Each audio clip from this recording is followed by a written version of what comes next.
Yes, sir, wedding bells finally rang in the life of Margie Blake. Back from their honeymoon, she and Tim are headed for a life of wedded bliss, they think. Yes, the honeymoon is over for Tim, now that he starts back to work. And it's over for Margie, too, as she enters her bright new kitchen to cook her first meal. Can she prepare those favorite dishes of Tim's, just like his mother used to make?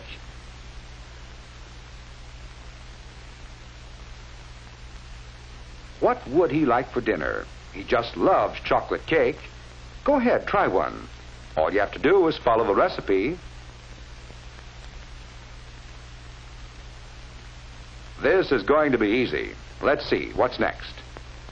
It says, cream butter until soft and smooth. Cream the butter? Better get the cream.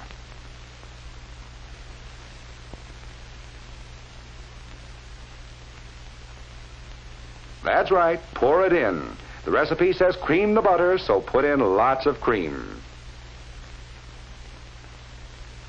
Just look at that silky smooth texture of that batter. Will Tim be surprised?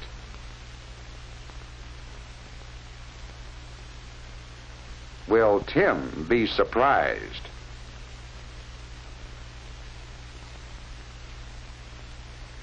No, Margie, your cake didn't turn out so well because you misunderstood a term in your cookbook. You'll find that your cookbook contains many terms which pertain to cooking alone. It is necessary for you to know what these terms mean before you can interpret recipes properly.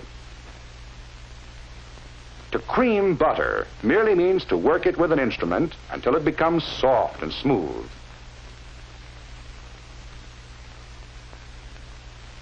There are many other terms you should know. For example, you must stir the ingredients in your chocolate cake. To stir is to mix food materials with a circular motion to secure a uniform consistency.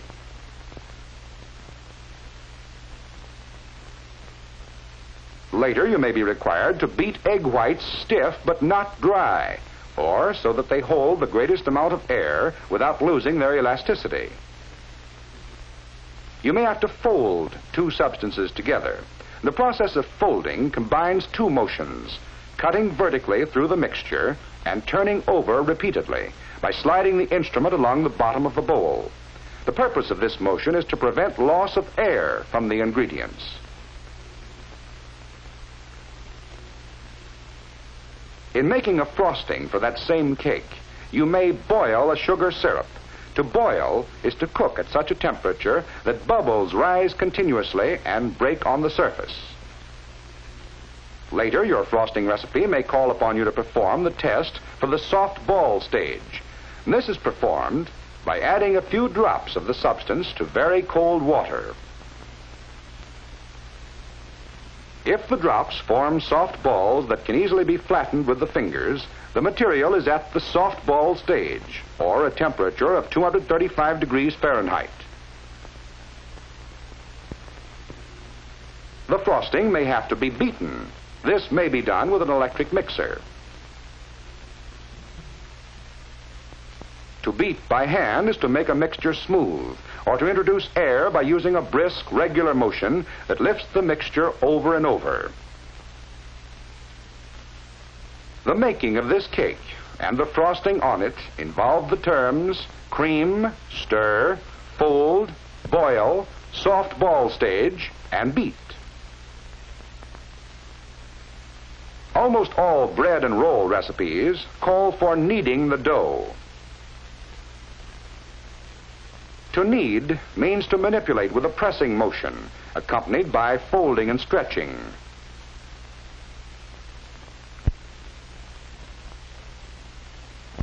In cooking meats, other terms are used. Less tender cuts of meat may best be cooked by stewing.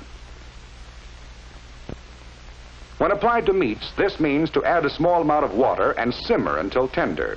To simmer is to cook in water just below the boiling point, or at a temperature of approximately 185 to 195 degrees Fahrenheit.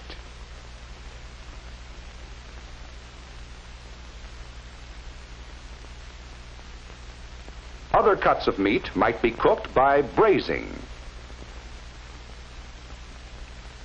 First, the meat must be dredged. To dredge simply means to coat with flour, cornmeal, or other fine substance.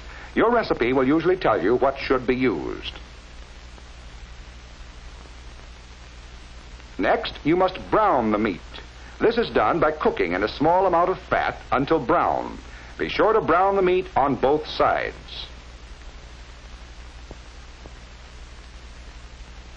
The third step in braising is to add water and cook by simmering. So you see that the term braise includes three other terms: dredge, brown, and simmer. Of course, braising is only one of the many, many ways in which we can cook meats. One of the most popular is roasting. The terms roast and bake mean the same thing: to cook by dry heat. But before you actually start to roast the meat, you may sear it. This is done by the short application of intense heat.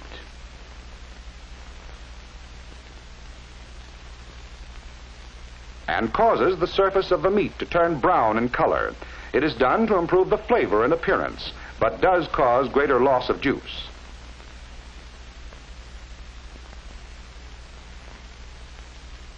The oven temperature should then be reduced to proceed with the roasting.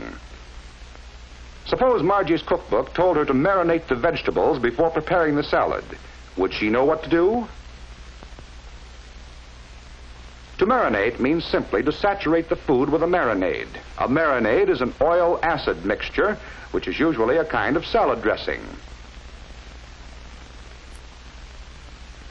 The mixture is usually allowed to stand in the refrigerator for some time.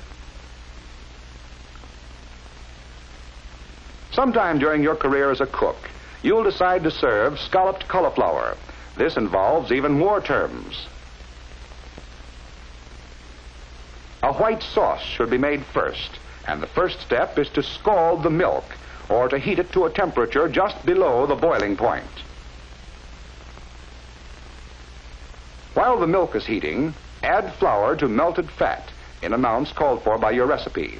Stir rapidly to prevent the formation of lumps. Scalding is complete when a scum forms on the surface of the milk. Add the milk slowly, again stirring constantly to avoid lumps. Notice the scum, which indicates the milk has been scalded.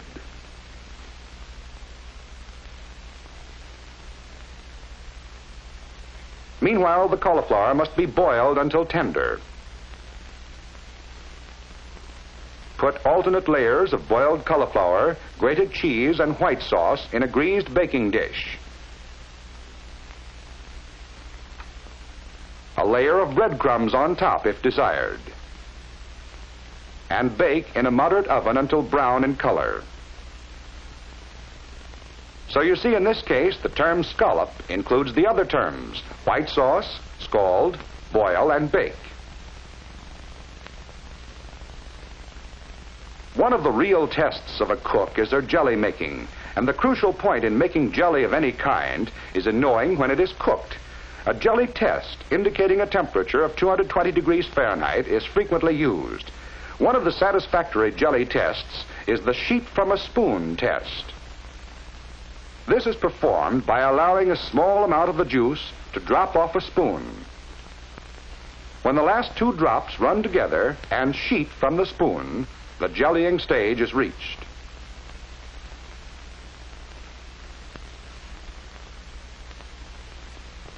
The jelly should be removed from the fire at once.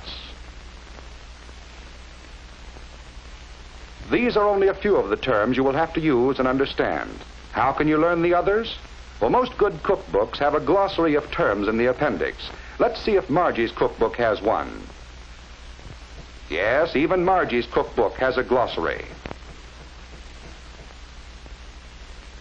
Cream. To soften a fat with a spoon or beater, you also to combine the softened fat with sugar. If she had only looked at this before she baked that cake. But wait a minute. There's still time to bake another cake before Tim comes home to lunch. It'll be right this time, and he'll never know the difference.